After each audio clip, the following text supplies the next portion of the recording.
안녕하세요. 자, 오늘은 과학적 설명에 대해서 살펴보도록 하겠습니다. 자, 과학적 설명에 대한 가장 표준적인 견해는 자, 이 그림에 나와 있는 칼 햄펠이라고 하는 철학자가 제안한 포괄 법칙 모형입니다. 때로는 포섭 법칙 모형이라고도 얘기하는데요. 오늘은 이 햄펠의 포괄 법칙 모형에 대해서 이해를 해본 다음에 그에 대한 비판들을 검토해 보려고 합니다. 자, 설명이란 무엇이냐? 햄펠에 따르면 왜? 라는 질문에 답하는 일이라고 합니다. 예를 들어서 어떤 물체가 가만히 두면 떨어지겠죠. 왜 떨어질까요? 바로 이 왜에 대한 답을 하는 게 설명이라고 하는 거죠. 자, 그런데 이렇게만 얘기해서는 이렇게만 얘기해서는 별로 여러분들에게 얘기해 주는 게 별로 없죠? 설명이 뭔지 전혀 답이 없는 것처럼 봅니다. 자, 이건 일종의 시작에 불과해요. 자, 왜라는 질문에 답을 하는 게 설명인데, 그럼 어떤 설명이 과학적 설명이냐? 라고 물어본다면, 그건 이러이러이러한 조건을 만족하는 형태의 서술이 좀 과학적 설명이라고 말하는 거겠죠. 자, 그럼 햄펠이 말하는 과학적 설명이란 뭘까요? 자, 사례를 보도록 하죠. 자, 여기 보시면 온도계를 여기 보시면 수은 온도계를 뜨거운 물에 담그면 수은주가 잠시 떨어졌다가 빠르게 올라간다고 합니다. 자, 수은주가 내려갔다가 쭉 올라간대요. 예를 들어서 여기 한 80도짜리 물이 있고요. 원래 공기 중의 온도는 15도씨여서 이 온도계 역시 원래는 15도를 가리키고 있다고 해봅시다. 자, 그런 온도계를 뜨거운 물에 담그면 어떤 일이 벌어지느냐? 자, 한번 설명을 해보죠. 왜 갑자기 수은주가 떨어졌다 올라갈까요? 자, 그 이유는 다음과 같습니다. 첫 번째, 물에 의한 열이 온도계에 전달되는데 일단 어디부터 전달되느냐? 겉에서부터 전달되겠죠. 바깥쪽부터. 근데 온도계 바깥에 뭐가 있어요?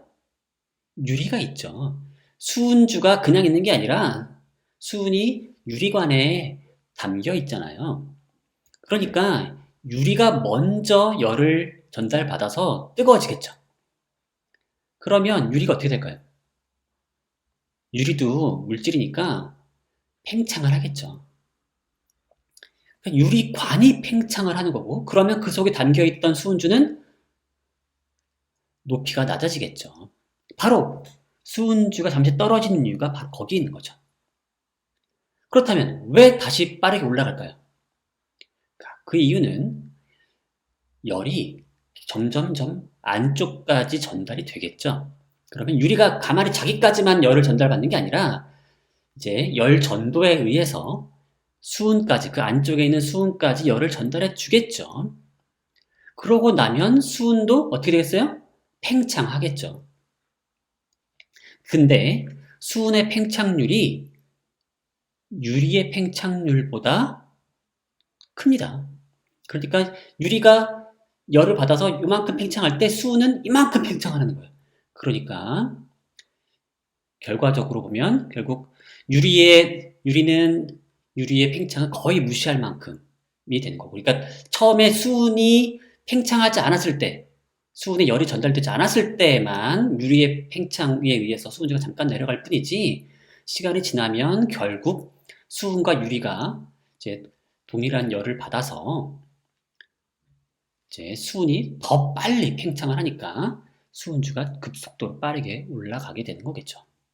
자, 그러면 이번엔 이러한 설명을 좀 더 형식적으로 재구성해 보도록 하겠습니다. 우선 수은주를 뜨거운 물에 갑자기 담그면 수은주가 잠시 떨어졌다가 빠르게 올라간다.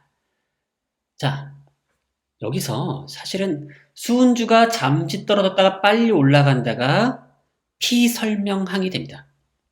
자, 엄밀하게 보면 이 부분이 피설명항이 돼요. 왜 수은주가 잠시 떨어졌다가 빠르게 올라갈까요? 자, 그리고 자, 이 피설명항, 설명되어야 하는 현상은 선행 조건과 일반 법칙으로 구성된 설명항들에 의해서 설명됩니다. 설명항은 항상 복수예요. explanans. 여기 보면 복수죠. 왜냐하면 두 가지가 꼭 필요하기 때문에요. 하나만 가지고는 안 돼요. 그래서 선행 조건과 일반 법칙에 의해서 이게 설명되는 겁니다. 자, 그러면 어떤 선행 조건이 들어갈까요? 여기서는 C1, C2 이런 식으로 제가 표현했는데 하나는 가장 중요한 건 이거죠. 수은 온도계를 뜨거운 물에 갑자기 담갔다는 거죠. 그게 선행 조건이에요. 그게 선행 조건이죠. 근데 문제는 뭐예요? 담근다고 여기 피설명항에 해당하는 이 부분이 일어난다라고 하는 보장이 없죠. 이게 자, 앞에 선행 조건으로부터 자, 앞에 선행 조건 이게 C1이라고 할게요. C1으로부터 수은주가 잠시 떨어졌다 빠르게 올라가는 이 결과 얘를 2라고 하겠습니다. C1으로부터 2가 나타나게 만드는 그런 조건들이 필요하겠죠. 자, 우선 여기에는 법칙이 몇 가지 필요해요. 그렇죠? 이게 언뜻 보면 연결이 안 되잖아요. 맞죠? 그러니까 연결을 시켜주기 위한 법칙이 필요한데 첫 번째, 유리의 열 전도에 관한 법칙. 그래서 그 유리가 열을 받으면 어떤 정도, 어떤 빠르기로 열을 전달하는지 그에 관한 법칙이 필요하고요. 두 번째는 유리의 열 팽창에 관한 법칙이 필요하죠. 세 번째는 수은의 열 팽창에 관한 법칙이 필요하죠. 특히 여기서 수은의 열 팽창률이 유리의 열 팽창률보다 크다는 그런 이제 법칙이 이제 각각에 의해서 알려져 있으면 우리는 설명을 할 수 있게 되는 거죠. 결국 이에 따르면 설명은 피설명항을 일반 법칙에 포섭시키는 일입니다. 설명이란 피설명항을 일반 법칙에 포섭시키는 일입니다. 그럼 그게 왜 설명이냐? 잘 보세요. 언뜻 보면 이 일은 좀 특이해 보여요. 잘 이해가 안 되고 좀 특이해 보이고 이상한 일이에요. 그런데 이렇게 설명을 하고 나면 이건 그렇게 이상한 일이 아니게 되는 거죠. 이건 특이하고 이상한 일이거나 또는 심지어 뭐 기적적인 일이거나 그런 게 절대 아니고 이러한 선행 조건이 만족되는 상황이라면 이런 일반 법칙에 의해서 응당 일어나야만 하는 일인 거죠. 그래서 자연의 규칙성을 깨는 일이 아니라 자연의 규칙성 하에서 벌어져야 마땅한 그런 일인 겁니다. 우리가 보통 설명을 한다는 건 대부분 그런 거죠. 어떤 일이 좀 이상해요. 그래서 일이 납득이 안 돼요. 도대체 그런 일이 왜 일어나지? 납득이 안 돼. 그런데 설명을 하고 나면 그게 이러한 우리가 이미 알려져 있는 법칙 하에서 응당 일어났어야 하는 일이었구나 라는 거죠. 그러고 나면 뭔가 이제 막힌 게 뚫린 느낌이 들 거라는 겁니다. 그게 바로 과학적 설명이라는 겁니다. 햄펠이 말하는. 자, 이때 과학적 설명은 어떤 특정한 현상, 개별 현상에 대한 설명뿐만 아니라 일반적인 법칙에 대해서도 이루어질 수가 있습니다. 예를 들어서 스넬의 굴절 법칙. 자, 빛이 어떤 다른 매질을 통과하게 되면은 빛이 어떻게 가죠?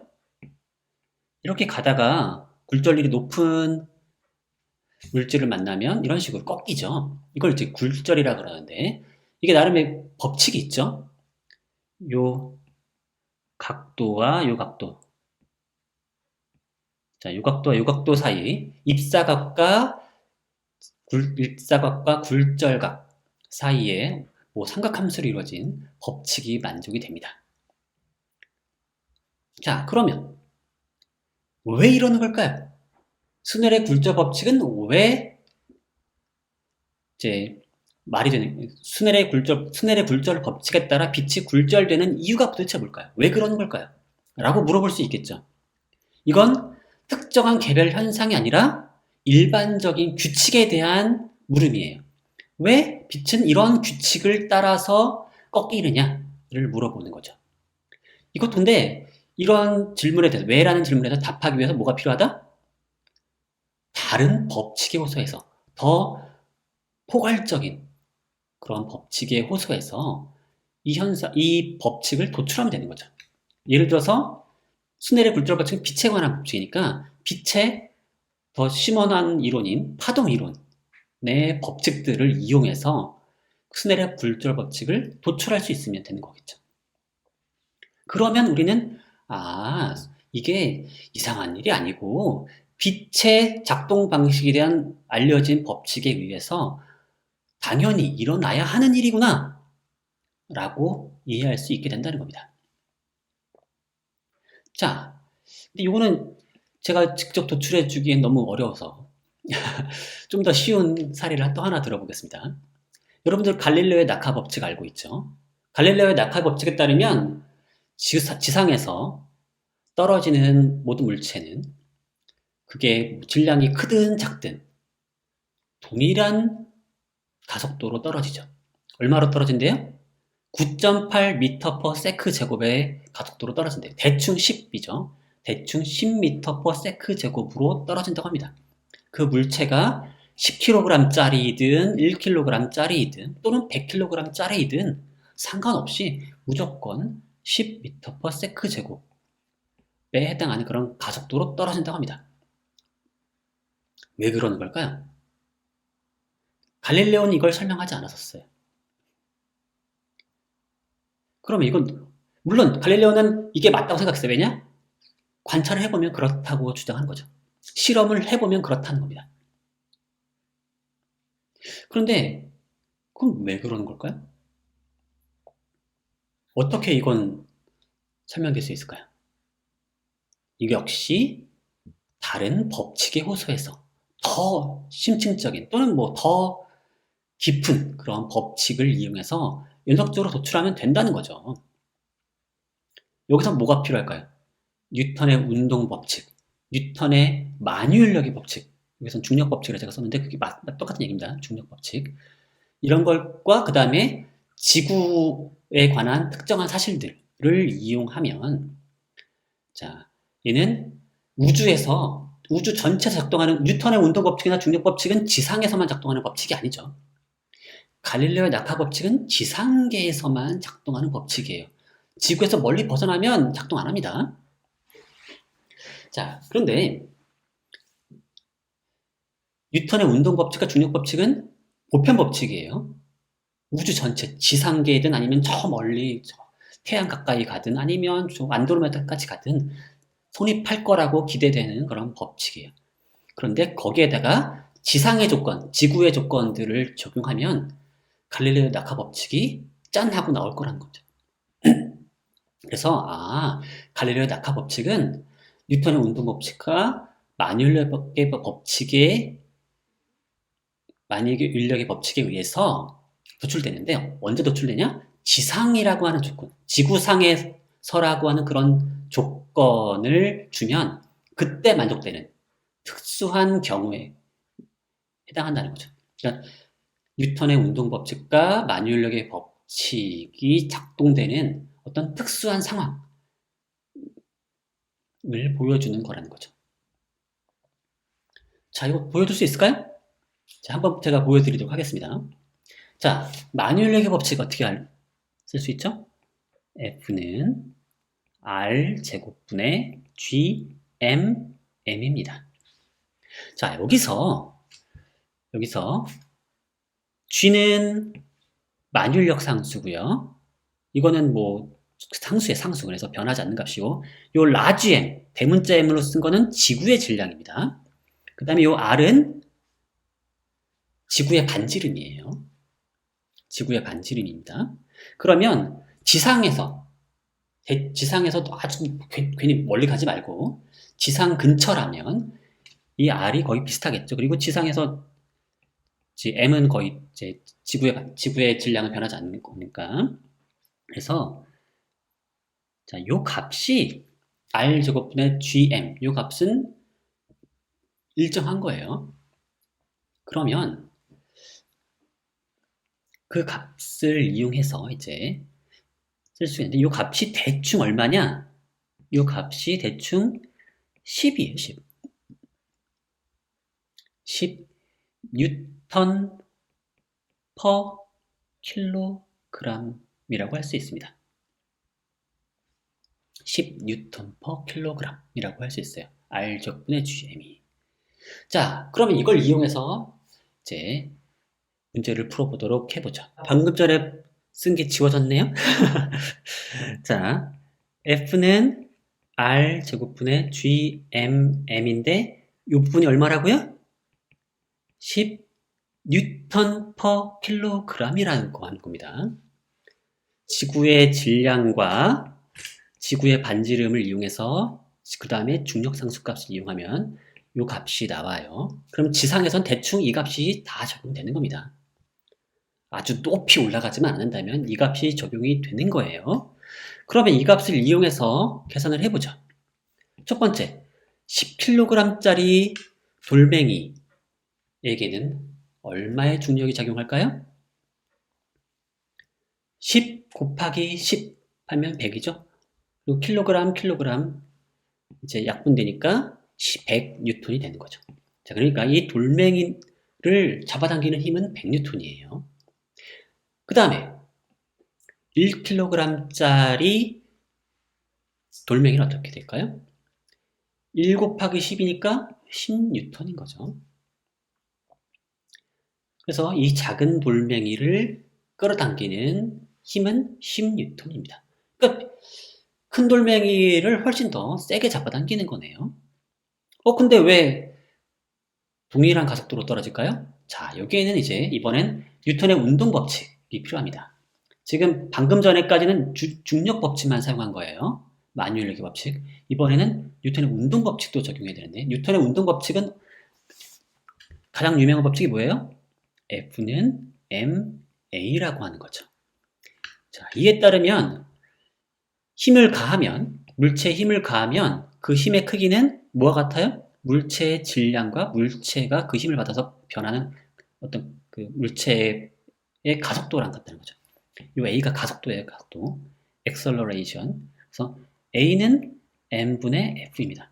자, 물체가 힘을 받으면 물체가 가속이 되는데 그 가속도가 어떻게 되느냐? 힘에는 비례하고 질량에는 반비례한다는 게 뉴턴의 제2법칙입니다. 바로 그걸 사용할 거예요. 그러면 자, 이 큰 돌멩이 보죠. 큰 돌멩이는 100뉴턴이 작용하죠? 근데 질량이 얼마예요? 10kg이죠. 계산하면 결국 다시 10m/s 제곱입니다. 단위가 바뀌었는데 같은 거예요. 자, 그 다음에 오른쪽 작은 돌멩이 어때요? 얘는 10뉴턴의 힘을 받는데 대신에 질량은 1kg이죠. 그러니까 얘는 똑같이 또 10m/s 제곱의 가속도로 떨어지죠. 그리고 얘를 더 확장하면 10kg를 적용하든 1kg짜리든 또는 뭐 100kg짜리든 다 상관없이 무조건 계산하면 결국 다 10m/s 제곱이 나옵니다. 결국 갈릴레오 자유낙하 법칙 물체의 질량에 상관없이 항상 동일한 가속도 10m/s 제곱으로 낙하한다라고 하는 그 법칙은 뉴턴의 운동 법칙과 뉴턴의 만유인력의 법칙과 그 다음에 지구에 관한 특정한 사실로부터 도출되는 거죠.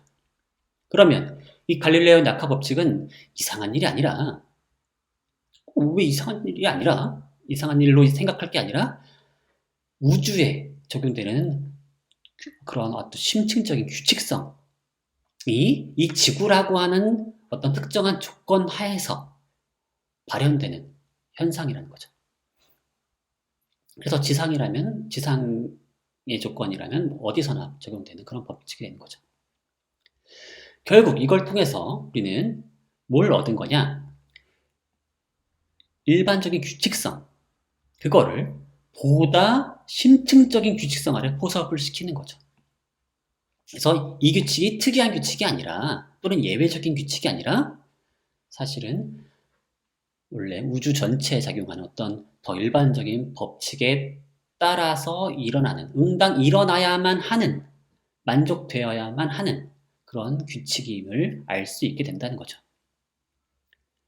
그래서 우리는 심지어 갈릴레오의 자유낙하 법칙을 몰랐다 하더라도 뉴턴의 운동 법칙과 중력 법칙 그리고 지구에 관한 사실을 이용해서 갈릴레오의 자유낙하 법칙이 만족될 것을 우리는 예측할 수도 있는 겁니다. 자, 이게 바로 법칙에 대한 설명이죠. 그래서 개별 현상에 대한 설명이든 법칙에 대한 설명이든 똑같은 구조를 가지고 있죠. 자, 그 구조를 다음과 같이 형식화시켜 볼 수 있죠. 뭐냐면 설명항은 두 가지로 이루어져 있어요. 선행 조건들과 일반 법칙들이 있고요. 피설명항은 어떤 현상이거나 법칙일 수 있습니다. 자, 그러면 뭘 하는 거냐? 선행 조건과 일반 법칙들로 이루어진 설명항들로 피설명항을 연역적으로 도출하는 거죠. 이를 통해서 결국 피설명항이 법칙에 의해서 포괄된다는 겁니다. 그러면 제대로 설명이 됐다면 뭘 만족해야 되느냐? 지금 설명항을 통해서 피설명항을 지금 연역적으로 도출했죠. 바로 이 조건 자체가 첫 번째 얘기를 하고 있습니다. 설명항은 피설명항에 충분한 근거를 제공해야 한다는 겁니다. 여기서는 어떻게 그걸 제공할까요? 바로 연역 논증을 통해서 피설명항에 충분한 근거를 제공하고 있는 거죠. 물론 좀 이상할 수 있습니다. 왜냐하면 앞에서 설명이라고 하는 거는 이제 뭐라고 해야 될까요? 수은 온도계를 집어넣었을 때, 뜨거운 물에 집어넣었을 때 갑자기 내려갔다 올라간다는 거. 수은주가 내려갔다 올라간다는 거. 그건 이미 알려진 사실이잖아요. 관찰을 통해서 알 수 있는 사실인데 거기에 무슨 설명항에 또 충분한 근거를 제공한다는 거냐? 그건 뭐냐면 그 사실을 몰랐다 하더라도 수은주가 내려갔다 올라간다는 거를 내가 몰랐다 하더라도 설명항만 우리가 알고 있으면, 그래서 차가웠던 수은 온도계를 뜨거운 물에 딱 담근다는 선행 조건 하에서, 그리고 수은의 팽창률이 유리의 팽창률보다 높다라고 하는 그런 법칙, 일반 법칙을 알고 있으면, 그리고 유리의 열 전도에 관한 법칙을 알고 있으면 수은주가 내려갔다 올라간다라고 하는 것을 우리는 예측할 수 있죠. 그 사실을 원래 몰랐다 하더라도 우리는 이 설명항에 들어있는 이 진술들을 이용해서 그 사실을 도출할 수 있고, 도출할 수 있다라고 하는 건 결국 그걸 예측할 수 있다는 거죠. 그걸 몰랐다 하더라도 그게 당연히 일어나야 하는 일로서 예측할 수가 있는 거죠. 그런 의미에서 피설명항에 충분한 근거를, 피설명항이 정말로 일어났음을 믿을 만한 충분한 근거를 제공해 준다는 겁니다. 뭐가? 설명항이. 그래서 마치 이 부분을 우리가 몰랐다 하더라도 걔를 예측해 줌으로써 걔를 믿을 만한 충분한 근거를 제공해 주는 거죠. 그래서 햄펠의 이 포괄 법칙 모형에 따르면 설명은 곧 논증이고 곧 예측이에요. 피설명항을 믿을 만한 근거를 제공해 주는 활동으로서 논증인 동시에 피설명항을 잠재적으로는 예측해 주는 활동인 거죠. 자, 두 번째, 포괄 법칙 모형에 따라 설명이 제대로 이루어졌다라고 하는 걸 보여주기 위한 조건, 두 번째 조건은 뭐냐? 설명항 중에 일반 법칙이 꼭 필요해요. 만약에 일반 법칙이 없다고 생각해 보세요. 이게 없이 잠깐 한번 지워볼까요? 이게 없었다고 생각하세요. C1, C2, CK 이런 식으로 이루어져 있는 선의 조건만 가지고 P 설명항을 도출할 수 있습니까? 도출할 수 없잖아요. 그러니까 당연히 일반 법칙이 필요하다는 겁니다. 물론 우리가 일상적으로 설명을 할 때에는 법칙을 생략하고 하는 경우들이 있어요. 예를 들어서 물체를 놓으면 떨어지죠. 이게 왜 떨어졌냐? 물체를 네가 손에서 놨으니까. 너가 손을 해서 잡고 있다가 걔를 놨으니까 떨어졌지? 라고 하는 설명도 가능하죠. 여기서 뭐가 생략돼 있어요? 중력 법칙이나 뭐 이런 것들, 갈릴레오 법칙이 생략돼 있죠. 자유낙하에 관한 법칙 생략된 채 그냥 네가 손을 놨으니까 떨어지지라고 설명이 가능합니다. 근데 이건 일상적인 맥락에서 그런 거고 사실은 진정 피설명항을 도출하려면 뭐가 필요해요? 낙하 법칙이 필요하죠. 그래서 일상적으로는 법칙이 가끔씩 너무 당연한 법칙들은 생략되곤 하지만 이걸 제대로 이제 다 표현해 보면은 법칙이 꼭 필요하다는 겁니다. 그래서 법칙을 지울 수는 안 돼요. 그리고 이 법칙이 이 도출 과정에서 꼭 사용돼야 합니다. 법칙을 그냥 말로만 써놓고 실제 도출 과정에 사용하지 않았다. 그러면 그거는 이제 제대로 된 과학적 설명이 아니라는 거죠. 그 다음에 이게 좋은 설명이기 위해선 설명을 구성하는 문장들이 참이어야 하고요.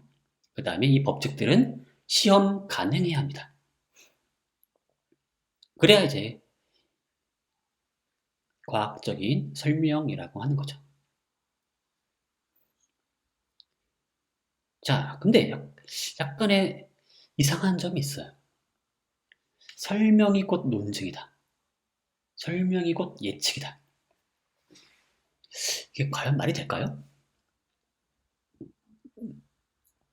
원래 설명이랑 논증은 구분되는 활동이죠. 그래서 글도 따로 쓰잖아요. 설명문 따로 있고 논설문 따로 있죠.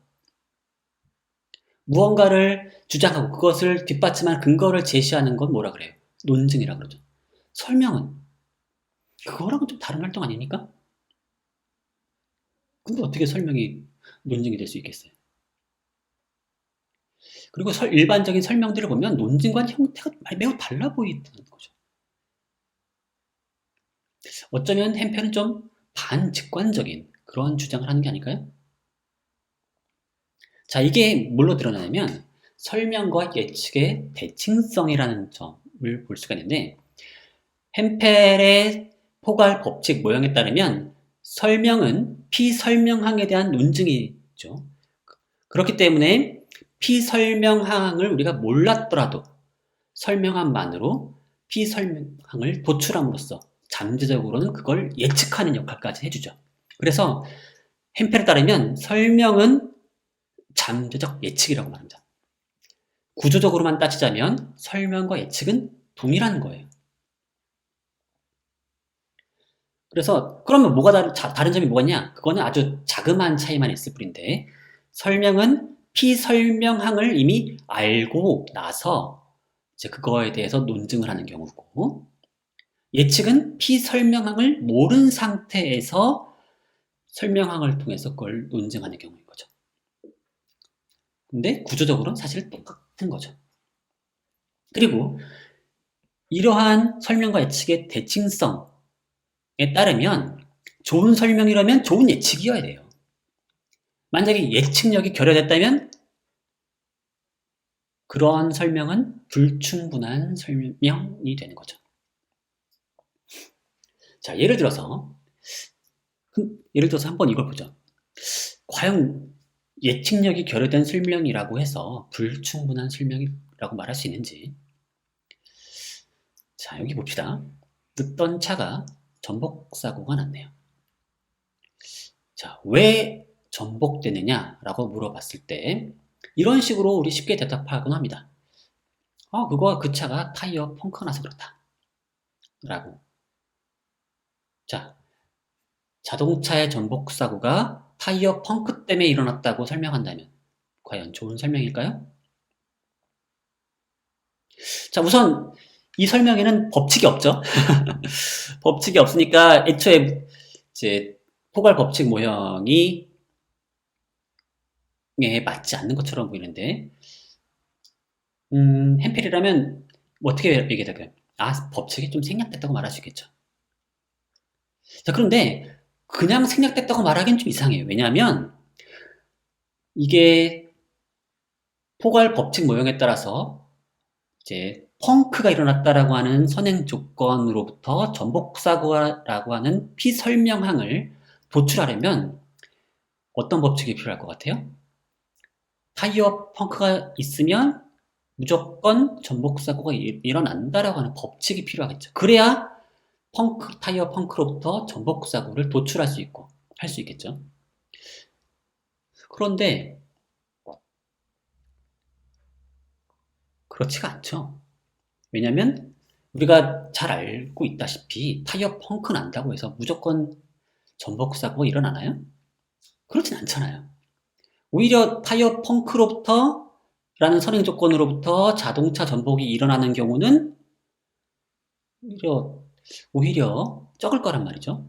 뭐 100번 중에 한 뭐 5번 일어날까 말까 한 일일 것 같아요. 전복 사고는 펑크만 가지고 일어나는 일은 아니잖아요.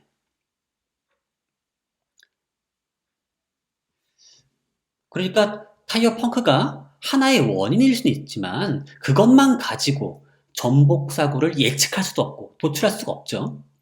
따라서 햄펠이 보기에 이거는 타이어 펑크 때문에 일어났다라고 하는 거는 일반적으로 우리가 하는 얘기긴 하지만 진짜 좋은 설명은 아니라는 거죠. 충분한 설명이 아니에요. 충분한 설명이 되려면 뭐가 필요할까요? 타이어의 펑크와 결합해서 전복을 일으키는 더 다양한 조건들을 수집해야 되죠. 뭐 도로의 조건이라거나 아니면 자동차의 속도 등등을 다 고려해서 이러한 조건이 만족될 때마다 또는 그때에만 그런 조건이 만족되면 무조건 전복이 일어난다라고는 법칙을 우리가 만들 수 있어야만 충분히 그 자동차 전복을 예측할 수 있게 되고 결국 그로 통해서 제대로 된 설명을 할 수가 있다는 겁니다. 그래서 이런 식의 일상적인 설명을 통해서 햄펠의 설명 모형을 비판하려는 시도는 햄펠에 의해서 이제 반박될 수가 있는 거죠. 일상적인 설명이 자신의 조건을 만족하지는 못하죠. 이런 조건을 만족하지 못하는데 그렇다고 해서 그게 포괄 법칙 모형의 문제를 드러내는 발레인 건 아니고 오히려 거꾸로라는 거죠. 이런 일상적인 설명의 사례는 포괄 법칙 모형의 발레이기보다는 사실은 포괄 법칙 모형에 만족되지 못하는 그런 불충분한 설명을 보여줄 뿐이라는 거죠. 그리고 이러한 불충분한 설명은 그러면 햄펠이 이제 제안하고자 하는 그런 충분한 설명 또는 과학적 설명을 위해서 앞으로 수행할 연구의 방향을 제시할 뿐인 거죠. 그러니까 이런 식의 발레를 제시해서 포괄 법칙 모형을 비판하려는 시도는 성공하지 못할 거라는 겁니다. 자, 또 다른 발레도 있습니다. 자, 햄펠은 포괄 법칙 모형을 통해서 모든 설명이 자신의 포괄 법칙 모형을 따라야 한다고 주장합니다. 물론 앞에서 봤듯이 많은 설명들은 그걸 만족시키지 못하지만 그렇다 하더라도 그거는 불충분한 설명으로서 어떤 설명이 그러니까 포괄 법칙 모형이라고 하는 거는 기본적으로 좋은 설명이 갖추어야 할 이상적인 조건을 제시하고 있는 셈이죠. 그래서 모든 설명은 그걸 지향해야 하는 거죠. 햄펠의 포괄 법칙 모형의 조건들을 만족하기 위해서 노력해야 하는 겁니다. 그런데 생물학에서 보통 나오는 설명들을 보면은 애초에 포괄 법칙 모형과 질적으로 다른 설명을 할 때가 많이 있어요. 예를 들면 우리가 이런 거 질문할 때 우리에게 왜 입이 있을까요? 우리에게 왜 눈이 있을까요? 우리에게 왜 심장이 있을까요? 이런 거 질문하면 보통 어떻게 답하니까 입은 먹기 위해서, 눈은 보기 위해서, 심장은 피를 돌려주기 위해서 이런 식으로 뭐뭐를 위해서라는 식의 목적론적인 설명을 이제 할 때가 있는 거죠. 생물학에서 이렇게 되게 광범위하게 이루어지는 설명 방식입니다. 또 예를 들면 깃털이 왜 생겼냐? 라는 식의 질문을 생각해 보세요. 어떻게 답할 수 있을까요? 가장 간단한 답은 이거죠.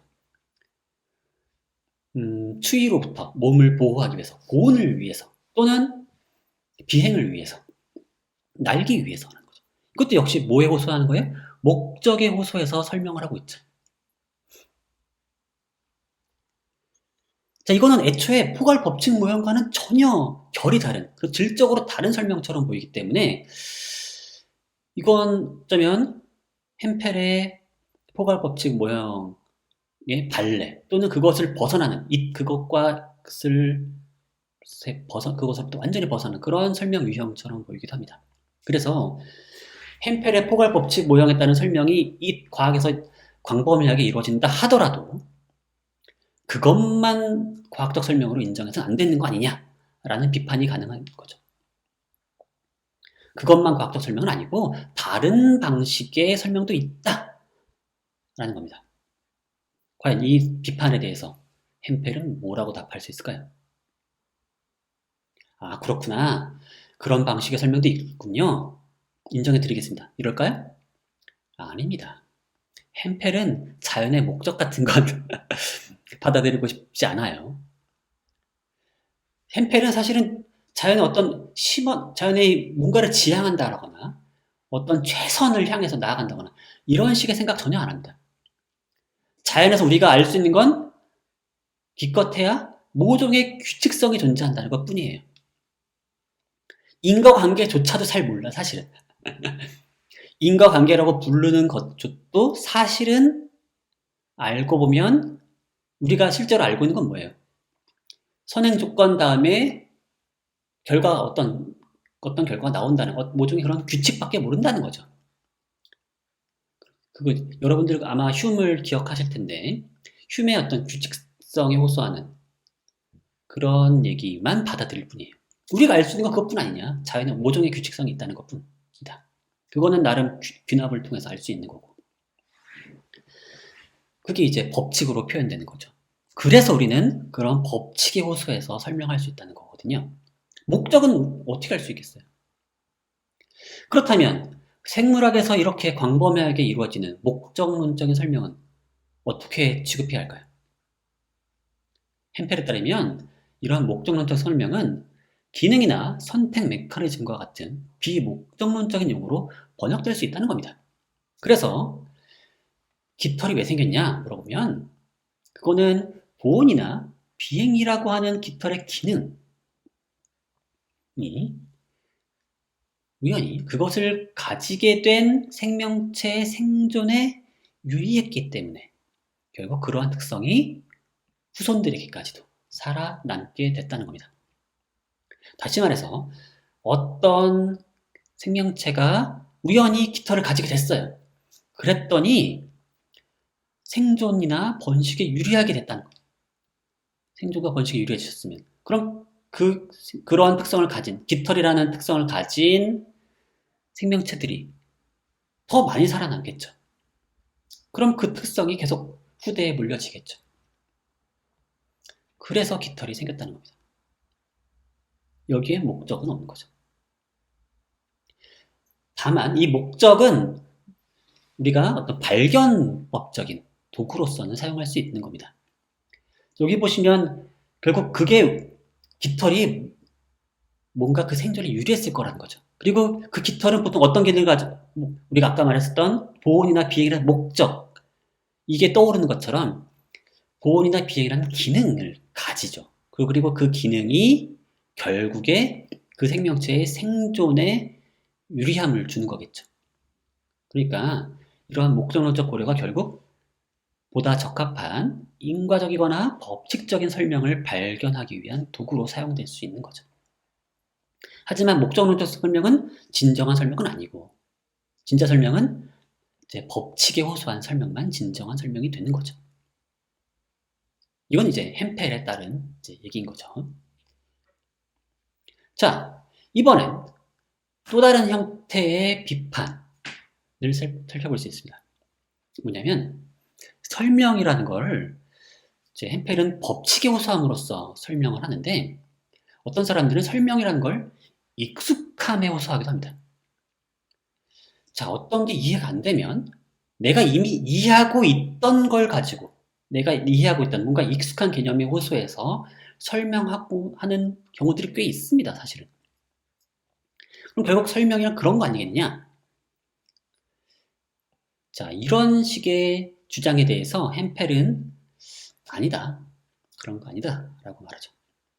임지적 의미에서의 이해와 이해했다라고 하는 심리적인 느낌을 구분해야 한다고 햄펠은 지적을 합니다.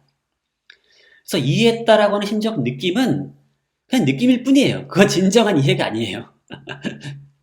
아, 그렇구나. 아이, 그거는 그런 식의 느낌. 그건 느낌을 준다고 해서 진짜 설명은 아니고, 진짜 이해는 인지적 의미에서의 이해인데, 그건 뭐예요? 과학적 설명에 의한 이해인 거죠. 이때 과학적 설명은 익숙하지 않은 것을 익숙한 것으로 환원하는 일이 아닙니다. 자, 예를 들어서 자유낙하. 물체의 자유낙하는, 자, 자유낙하죠. 왜 자유낙하냐? 이거는 중력 때문에 그렇다라고 설명해보죠. 그거는 사실은 자유낙하라고 하는 매우 우리가 주변에서 흔히 맨날 보고 있는 그런 이제 맨날 보는 그런 아주 익숙한 현상을 사실은 매우 생소한 만유인력의 법칙에 호소해서 모든 것은 모든 물체끼리 서로 잡아당긴다라고 하는 아주 생소한 중력 법칙에 호소해서 설명하는 일이죠. 게다가 중력 법칙은 심지어 공간이 휘어있다라고 하는 그런 식의 일반 상대성 이론 있죠. 일반 상대성 이론에 따르면 공간이 휘어있다라고 하는 그런 얘기를 가지고서 설명되죠. 더 이제 이해가 안 되는 얘기를 가지고 설명을 하고 있단 말이죠. 근데 과학자들은 이런 걸 다 설명이라고 불러요. 그러니까 과학에서 통용되는 설명을 잘 보면은 익숙한 걸로의 환원이라기보다는 오히려 거꾸로 익숙하지 않은 다른 것에 호소해서 설명하고 있는 거죠. 그런다고 해가지고 문제가 되는 게 아니라는 겁니다. 게다가 오히려 익숙함을 추구하는 그런 설명들은 되게 불충분한 설명으로 귀결될 뿐입니다.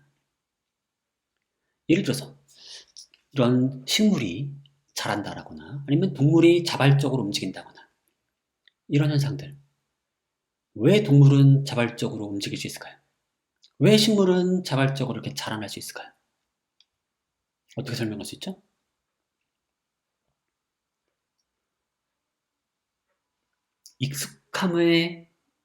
익숙함을 추구하는 설명을 자꾸 쫓다 보면은 이걸 어떤 식으로 설명하게 되냐면 뭐 이제 생기력 또는 뭐 생명력 걔네들은 생명력이 있다는 거죠. 근데 그런 식으로 설명 여기서 보면은 생기력이나 여기 엔텔레키라고 제가 써놨는데 이건 이제 서양 사람들이 이제 생명을 가진 애들 속에 뭔가 들어있는 뭔가 모종의 힘 그거를 이제 엔텔레키라고 불렀어요. 그걸 번역하면 이제 생기력이라고도 말할 수 있는 거고요.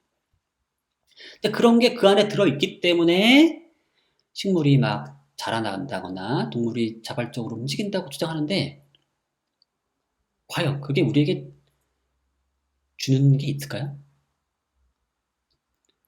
그게 우리에게 제대로 주는 게 없어요. 정보적으로 더 주는 정보가 없습니다.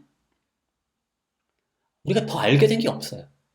또는 이걸 통해서 더 예측할 수 있는 것도 없어요. 도대체 엔텔레키가 어떤 식으로 작동하면 얘가 식물처럼 자라나고 엔텔레키가 뭐 어떤 식으로 가지고 어떤 형태로 있거나 어떤 식으로 조건으로 갖추고 있으면 뭐 동물적으로 막 움직일 수 있고 그런 게 아무것도 주어져 있지 않죠. 뭐가 없어요? 법칙이 없잖아요. 법칙이 없으니까 예측하는 바가 없고 예측하는 바가 없으니까 시험도 불가능하죠. 이런 건 결국 과학과 무관한 설명인 거죠. 전혀 과학적이지 않다는 겁니다. 과학이려면 과학적인 설명이려면 시험 가능해야 되고 시험 가능하려면 법칙이 있어서 그로부터 예측을 할 수가 있어야 되는 겁니다. 예측을 아무것도 안 한다면 도대체 이런 설명이 제대로 된 설명인지 시험할 수가 없는 거잖아요. 그건 이제 페리 보기에 옛날에 한 사람들이나 그런 식으로 했던 거고 이제 우리가 과학적으로 설명을 해야 할 때는 법칙을 이용해서 모종의 구체적인 결과를 예측한 후에 그래서 설명을 할 수 있는 거고 그리고 그게 돌고 돌아서 이제 예측이 됐으면 정말 그런 일이 일어나는지를 확인할 수 있을 테니까 그걸 통해서 다시 그러한 설명을 검증할 수도 있는 거죠. 그게 이제 선순환이 이루어질 수 있어야 과학적 설명이 된다는 겁니다. 그런 선순환이 불가능한 방식의 설명들은 과학적 설명에서 추방되어야 할 것이 되는 거죠. 그래서 우리가 익숙하지 못한 설명에 호소하는 나라고 해가지고 그게 나쁜 게 아니라는 겁니다. 그게 사실은 과학자들이 실제로 하는 일이기도 하고요. 자, 이런 식으로 여러 가지 비판들에 대해서 햄펠은 각각 나름 뭐 꽤 잘 방어를 한 것 같아요. 그런데 제가 좀 햄펠이 방어하기 어려운 두 가지 비판을 추가적으로 보여드리도록 하겠습니다. 이 두 가지 비판은 교재에도 나와 있어요. 자, 첫 번째 비판은 뭐냐? 대칭의 문제인데요. 자, 햄펠에 따르면 설명과 예측은 대칭적이죠. 그래서 설명이 X로부터 Y가 설명이 되면 설명을 한다는 건 X로부터 Y를 예측한다는 것과 동일해요. 그리고 X로부터 Y를 예측할 수 있다는 건 결국 X로부터 Y를 설명할 수 있다는 것과 동일하다는 거죠. 자, 근데 이 사례를 한번 보죠. 자, 그림자의 길이가 왜 20m일까요? 자, 이걸 설명하고 싶어요. 그림자의 길이가 20m라고 하는 현상을 설명하고 싶습니다. 어떻게 설명하면 되냐? 깃대의 높이가 15m이고 태양의 고도가 37도라고 하는 선행 조건과 그 다음에 빛의 직진성과 삼각법과 같은 이런 법칙들을 이용하면 그림자의 길이가 20m라고 하는 게 도출이 되죠. 따라서 설명이 되죠. 그림자의 길이가 왜 20m냐? 아, 태양의 고도가 37도인데 그때 깃대가 15m라서 그렇다는 거죠. 이때는 뭔가 설명이 된 것처럼 보입니다. 근데 2번. 왜 깃대의 높이가 15m인가? 이게 궁금해요. 깃대 높이가 왜 15m지? 자, 궁금한데. 이런 식으로 설명해도 될까요?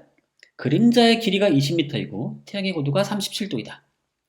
그리고 빛의 직진성과 삼각법이라고 하는 이제 법칙들을 고려하면 결국 그림자의 길이 20m로부터 그리고 태양의 고도 37도로부터 거꾸로 깃대 높이가 15m라고 하는 게 도출이 되죠. 연역적으로. 연역적으로 도출한다는 건 결국 그림자의 길이 요 것으로부터 C와 선행 조건과 법칙으로부터 피설명항인 깃대의 높이 15m를 연역적으로 도출했고 심지어 예측했다는 거죠. 결국. 예측했으면 좋은 설명이겠죠. 햄펠에 따르면. 그런데 이게 과연 좋은 설명일까요? 여러분 보시기 어때요? 이건 마치 뭐와 같냐면 깃대 높이가 왜 15m냐? 라고 물어봤더니 아, 그건 그림자의 길이가 20m이고 태양이 37도의 고도로 있기 때문이다. 라고 하는 얘기랑 같은 거죠. 근데 여기서 그렇기 때문이다 라고 얘기하는 게 좀 어색하지 않나요? 그래서 많은 사람들이 이 문제를 이거 좀 심각한 문제라고 생각합니다. 자, 분명히 이 설명항으로부터 피설명항을 도출했죠. 그래서 예측하는 데 성공했죠. 하지만 왠지 이걸 가지고 깃대 높이를 설명한다는 건 아닌 것 같단 말이죠. 자, 그래서 햄펠은 설명과 예측이 대칭적이라고 말했지만 그게 그렇지는 않은 것 같다는 겁니다. y를 통해 x를 예측하더라도 y는 x에 대한 설명을 제공하지 못할 수 있다는 겁니다. 설명에 대한 뭔가 다른 그런 모델이 필요해 보여요. 자, 두 번째 문제입니다. 이것도 되게 간단한 문제예요. 근데 매우 심각한 문제입니다. 자, 헨리는 왜 임신을 하지 못했을까요? 자, 이걸 다음과 같이 설명한다고 해보죠. 헨리는 피임약을 정기적으로 복용했어요. 그리고 피임약을 정기적으로 복용한 모든 사람은 임신을 할 수 없습니다. 자, 여기 선행 조건으로 써있는 이거는 사실이라고 해보죠. 그 다음에 이 법칙은 정말로 참이죠. 그러면 사실인 선행 조건과 참된 법칙으로부터 뭘 도출할 수 있죠? 헨리는 임신을 할 수 없다는 걸 도출할 수가 있죠. 자, 그러면 설명이 잘 된 걸까요? 헨리는 왜 임신 못한 거예요? 헨리가 피임약을 정기적으로 복용했기 때문이라고 지금 설명하고 있는 거죠. 근데 이게 과연 좋은 설명이에요? 여러분 보시기에 진짜 헨리가 피임약을 정기적으로 복용했기 때문에 임신을 하지 못했다고 생각하세요? 아니죠. 헨리는 이제 남자 이름이잖아요. 그러니까 헨리는 남자라서 임신을 못한 거죠. 피임약을 정기적으로 복용한 건 그냥 임신과는 무관한 일인 거죠. 물론 이 아래 법칙은 참입니다. 하지만 헨리가 피임약을 정기적으로 복용한 건 헨리가 임신을 하지 못한 것과는 무관한 것처럼 보여요. 따라서 이런 식의 설명은 햄펠의 포괄 법칙 모형에 따른 좋은 설명이지만 직관적으로 보기엔 좋은 설명처럼 보이지 않는다는 겁니다. 자, 그래서 많은 사람들이 여러 가지 대안들을 제안했는데 그 중에서 하나만 보여드릴게요. 이 대안에 따르면 설명이란 원인을 제공해주는 활동이라는 겁니다. 법칙에 호소해서 피설명항을 연역적으로 도출하는 활동이 아니라 좋은 설명은 뭘 해야 되느냐? 원인을 알려줘야 하는 거죠. 우리가 궁금해하는 현상, 그 현상이 왜 일어나는지 궁금하면 그것의 원인을 알려줘야 되는 거죠. 그래야 된다는 겁니다. 자, 이 원인 제공으로서의 설명은 아주 좋은 장점이 있어요. 앞에 포괄법칙 설명의 발레들 두 가지 있죠. 그걸 잘 이해시켜줍니다. 깃대와 그림자 사례.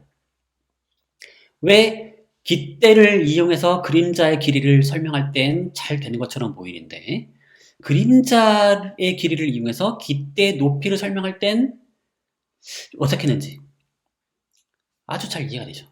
왜냐? 그림자는 깃대의 결과일 뿐이지 원인일 수 없으니까요. 그 다음에 헨리의 불임도 마찬가지죠. 헨리가 임신을 못한 원인은 뭐예요? 임신을 하지 못한 원인은 헨리가 남자라는 데 있는 거지 헨리가 피임약을 복용했든 안 했든 상관없는 거죠. 자, 여기서 인과적으로 무관하다는 건 여러분 지난 시간에 설명했던 거랑 가장 아주 깊은 관련이 있습니다. 뭐냐면 그게 원인이려면 어때야 돼요? 피임약을 먹었을 때와 안 먹었을 때 차이가 있어야 되는 거죠. 피임약을 먹은 것이 임신하지 못한 것의 원인이다라고 주장하려면 피임약을 먹지 않았더라면 임신했을 텐데 라는 주장을 함축하고 있다고 그랬죠? 그런데 헨리의 경우에 그게 성립하지 않을 것처럼 보이죠. 그렇기 때문에 피임약 복용 문제는 피임약 복용은 인과적으로 무관한 것이었고 따라서 좋은 설명이 될 수 없다는 걸 보여주죠. 그래서 포괄 법칙 모형은 이런 인과적 유관성, 무관성을 제대로 가려내지 못하는 거죠. 그렇기 때문에 포괄 법칙 모형이 심각한 결함이 있다는 겁니다. 자, 그 다음에 이 인과를 이용해서 설명을 인과로서 이해하려고 한다면 이게 장점이 뭐냐면 설명이 지금 비대칭적이라고 앞에서 얘기하고 있죠. 설명이 X로부터 Y는 설명할 수 있지만 Y로부터 X는 설명하지 못한다. 그런 일들이 종종 있다는 거죠. 근데 이거는 인과로 이해하면 아주 쉽게 이해되죠. 원래 인과가 그런 거잖아요. 인과는 원래 비대칭적이에요. X가 Y의 원인이면 Y는 X의 원인일 수가 없죠. Y는 X의 결과이잖아요. 자, 그러니까 설명의 비대칭성은 바로 인과관계의 비대칭성으로서 쉽게 이해될 수가 있다는 겁니다.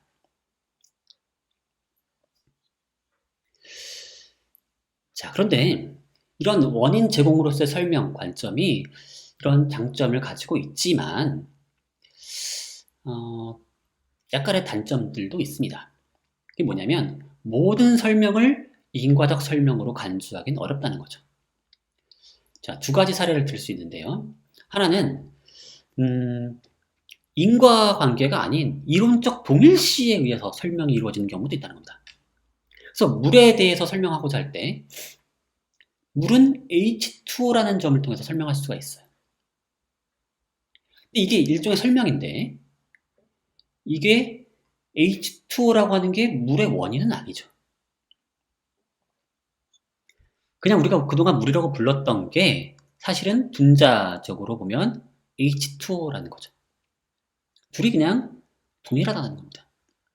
둘의 동일성을 이용해서 뭔가 설명을 하는 건데 이게 진짜 설명이라면 이런 설명은 인과적 설명이 아닌 거죠. 자, 그 다음에 두 번째로 에너지를 이용한 설명들도 있습니다. 예를 들어서 에너지를 이용한 설명이 뭐냐면 인과적으로 원인에 호소하지 않고 약간 목적에 호소하는 듯한 설명들이 있는 거죠. 예를 들어서 아까 물체의 낙하를 보통 뭘로 설명한다 그랬죠? 중력 때문에 중력이 얘를 잡아당겨서 지구가 얘를 잡아당겨서 라고 설명을 하죠. 그런 식으로 설명할 때는 인과적 설명처럼 보여요. 그런데 다음과 같은 설명을 한번 보죠. 물체의 낙하는 최소의 위치 에너지를 가진 안정적 상태를 위해 이동하는 것이다. 어때요?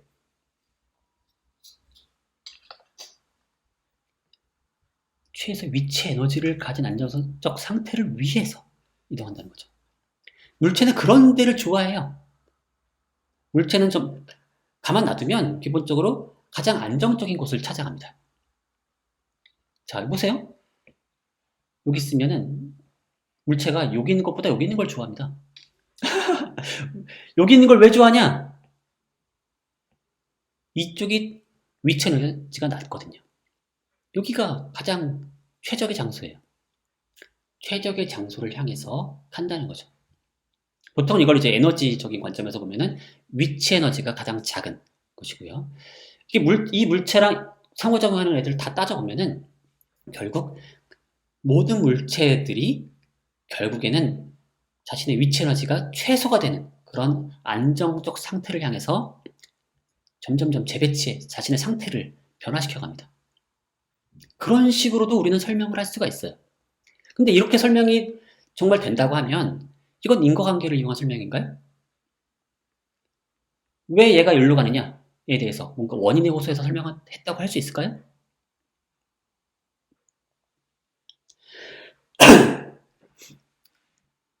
자, 이게 되게 골치 아픈 문제가 될 수 있습니다. 그리고 자, 이에 대해서 인과적 설명을 주장하는 사람들은 어떻게 답변할 수 있을까요? 자, 하나는 이런 겁니다. 자, 첫 번째 사례 해보죠. 물은 H2다. 이건 설명이 아니라는 거죠.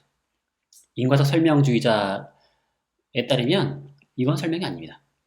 이건 아무것도 하는 게 없어요. 이 자체만으로는 설명이 아닙니다. 다만 설명을 하려면 설명하고자 하는 현상이 있어야겠죠. 예를 들어서 물이 뭔가 응집력을 가진다라고 하는 현상을 생각해보죠. 물은 좀 응집력이 좀 커서 사실은 뭐 낙엽 같은 데 놓으면은 풀립해 놓으면은 새벽에 풀립 위에 어떤 게 보이죠? 이슬이 맺히죠. 이슬 맺힌 거 보면은 이런 식으로 동그랗게 이제 이게 잘 물방울처럼 보이는지 모르겠는데 물방울이 맺히는데 물방울이 동그랗죠. 공 모양을 띱니다. 왜 이러냐? 물이 서로 간의 인력이 크기 때문인 거죠. 근데 왜 인력이 크냐? 라고 물어보면 뭐라고 답할 수 있겠어요? 결국 물의 분자 구조의 호소에서 설명할 수가 있죠. 그러면 물은 H2오니까 산소와 수소로 이루어졌단 말이죠. 수소는 제가 까맣게 칠해볼게요. 그러면 산소와 수소의 결합 상태를 보면은 산소와 수소 사이에 어떤 비대칭성이 있기 때문에 산소 쪽이 이제 전하를 띠고 수소 쪽이 플러스 전하를 띱니다. 그러면 이런 정기적 특성 때문에 물이 서로를 잡아당겨요. 그래서 물이 이런 식의 형태를 띠게 되는 거죠. 이런 식으로 이런 형태를 띠게 되는 겁니다. 이러면서 물은 상당히 다른 물질에 비해서 상당히 강한 이제 응집력을 보인다는 걸 H2O라고 하는 분자 구조의 호소에서 설명할 수 있죠. 그리고 이거는 나름 인과적 설명 아닌가요? 결국 이론적 동일시한 설명도 있지 않느냐라고 하는 반론에 대해서 인과적 설명주의자들은 이런 식으로 알고 보면 정말로 진정 설명이 이루어질 때는 결국 인과적 설명으로 이루어진다라고 이제 반론을 펼칠 수 있을 것 같아요. 근데 이 두 번째는 어떨까요? 중력의 호소에서 물체의 낙하를 설명하는 것과 에너지의 호소에서 낙하를 설명하는 것. 수학적으로는 동등합니다. 자, 그렇다면 인과적 설명주의자들이 자신의 주장을 강화하려면 에너지에 호소한 설명보다 중력에 호소한 설명이 더 근본적이라는 걸 보여줄 필요가 있는데 그게 좀 쉽지가 않습니다. 오히려 사실은 고전역학이 지배하고 있었던 18세기, 19세기에는 그런 게 통할 수 있었을 텐데 지금은 그렇지가 않아요. 오히려 중력은 보다도 다른 게 더 중요한 역할을 할 때가 많기 때문에 이런 식의 설명을 사소하다고 이렇게 치부하기가 어렵습니다.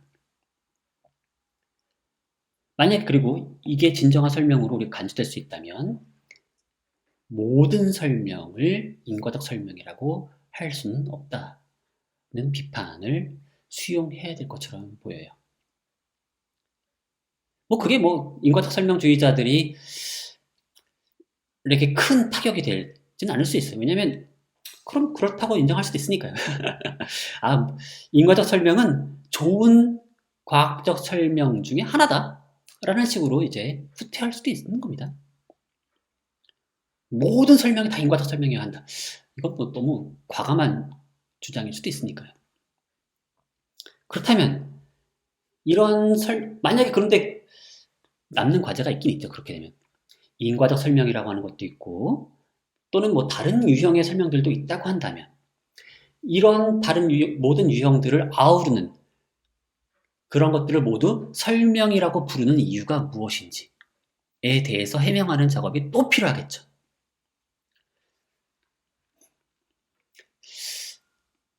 바로 그런 문제들이 이제 또 남아있게 되는 거고요.